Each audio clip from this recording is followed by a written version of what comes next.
All right, a better NFL top 100 list continues. We're into the top 50 now. I make one of these every day at 2 Eastern, unless there's a podcast, so be on the lookout for the next one. But yeah, let's just get into it, why don't we? Starting off with number 50, again, not taking positional value into account, and the name a better NFL 100 is sort of almost a goal more so than a statement, so don't take that too seriously. But yeah, let's just get into the list. L'Jarius Sneed at pick 50, he does make the top 50. I actually had his former teammate, Trent McDuffie, at 51. Sneed, the corner for the Chiefs, the number one corner for the Chiefs, who ended up getting traded. They kind of needed to clear up some cap space. Someone had to go. Sneed ended up being the guy they decided to let go to the Titans, who I think should be very good for them. Is going to change scheme, and we'll see how that goes. But there's no denying he was just so valuable for that Chiefs team. And what he was able to do pretty consistently, covering good corners like Tyreek Hill in week 1, like that's about as good as it gets. And sure, he had some help because it's Tyreek Hill, but like he still did a lot of that work to make that happen. And I think that was a weird game, but part of why we saw the Dolphins' offense looked so much worse was because of Sneed. Part of why we saw every team's offense when playing against the Chiefs look so much worse, was because of Sneed. I thought he still played well against Buffalo, even though the Bills were able to move the ball pretty well in that one. I thought he was playing well. Again, the whole Super Bowl run, really, Baltimore was great, and he was great against the 49ers. Now, I don't know. He's a really good player. Very worthy of a top 50 spot, in my opinion. 49 is Sam Laporta. Rookie tight end Sam Laporta makes the top 50 already. He was really good last year. I mean, what he was able to do in the receiving game was nothing short of remarkable. And while I don't think his blocking is like great, I don't think it's a mess either. It's fine. It's not why he's out there. He's a potential elite receiving tight end already, and for young tight ends, usually it takes some time to develop. So yeah, I was really impressed with Laporta's rookie year, so much so that he's a top 50 player. Number 48, I decided to go Mark Andrews, who, so we're sticking with tight ends. Maybe Lions fans will say Laporta should be ahead. Andrews got hurt last year, so that kind of definitely hurts his stock to some degree. But just a year prior, we're kind of talking about him as like one of the best blocking tight ends in the league, who was also an elite level receiver. To me, while I think you could argue Laporta is a better receiver, I think what Andrews brings in the blocking game as well, he's a much more complete tight end, and he's so really good in the receiving game. I also just wonder, put Andrews in Detroit, what happens there? He probably has 2,000 yards. I mean, he would be great there.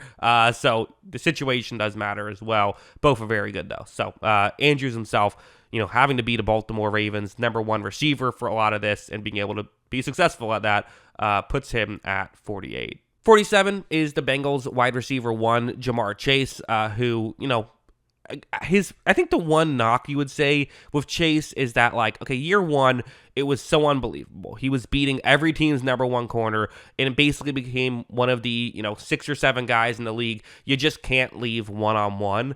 But then after that, teams have doubled him, and you haven't quite seen the same dominance with him. Again, understandable, and similar to what I said with A.J. Brown and Mike Evans, that's still a lot of value. If you're forcing teams to play a certain way, opens up the door for T. Higgins to be successful, right? But still, I think that's kind of the one knock. But again, kind of like I said with all the other stuff, I still think that that's still really valuable. And I think he brings more to the table with kind of the over-the-middle stuff that some of those, that, in my opinion, Brown and Evans aren't quite as good at. So that's why I have him higher than both those guys on this list. Number 46, I'm going Davante Adams, who is an interesting player. Definitely someone that at his peak you could double him and it still wouldn't work. I don't think he's coming off his best season, and given the fact that he is getting up there in age, there is some concern there. That being said, I don't think he's coming off his best season, because look at what the situation he was in. He went from having really good quarterback play for most of his career to, with all due respect to Aiden O'Connell, not quite as good quarterback play. Granted, he might be the starter next year too, so we'll see how this works. But as a whole, there's things to like about Davante Adams, and I'm not too concerned about I think he's still really good, so I'm going to put him at 46. 45, I'm going with a rookie quarterback who received MVP votes last year, CJ Stroud, who I do think that, he gets what a lot of young players get, which is the no one says anything bad about them when they first enter the league kind of thing. But, there isn't a lot of bad to say about him, to be honest.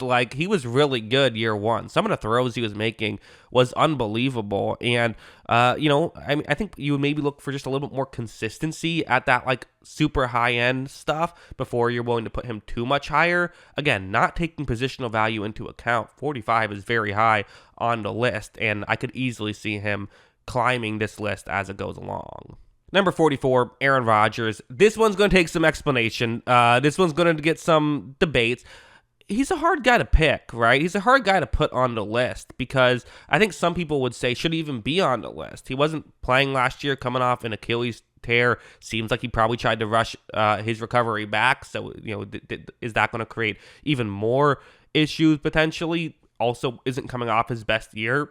All those points are totally fair and valid, but I guess the one area where I would kind of push back on is, okay, but what if he's good? What if he is still just as good as we've seen him be? Then he's winning MVP, and then he's top 3 at the very least, right? So because of that, I have to put him relatively high on the list because of the upside. Admittedly, a tough guy to pick, and there certainly is a risk with him. He's probably the biggest wild card in the NFL right now, but I'm going to put him at 44.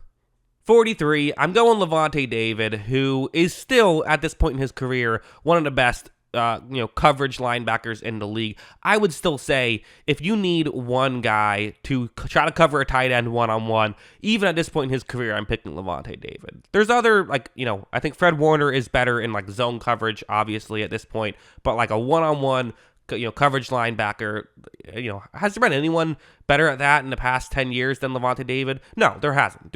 He's unbelievable at that and still does a lot of really good stuff in the run defense game and the coverage, zone coverage game. So Lavonte David deserves a spot on the list. Always been underrated. As a Tampa Bay fan, maybe I'm biased putting him all the way at 43, but I don't know. If you watch him play, I think you would agree. He deserves to be very high on basically, all of these types of lists. Number 42, I'm going Javon Holland, the safety for the Miami Dolphins, who is a weird player. So after his first year, we thought he was going to be a mainstay high up on this list for years to come. He was unbelievable that first year. I'm like, okay, how much better is he going to get?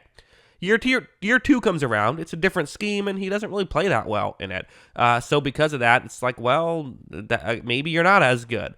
Then last year, he's really good again. So, I can't really figure him out too much, but 2 out of 3 years, he was awesome. I think that's fair to still put him at 42. Sure, there's a concern about the second year, but, defensive backs do have some flukiness. Usually it's more of corners than safeties, but it can be safeties as well. So, I don't know. I'm going to bet on him succeeding, so that's why I have him at 42, but can't put him that much higher because he still does have a bad year on his resume. And then at 41, the last player for this list, Joe Thuney, the guard for the Kansas City Chiefs, was a star guard for the Patriots for a while, goes over to the Chiefs, has been great there. Chiefs haven't always nailed their free agent offensive lineman signings, but Thuney has certainly been a great, a very well done job by them there. So done a lot of really good stuff. So yeah.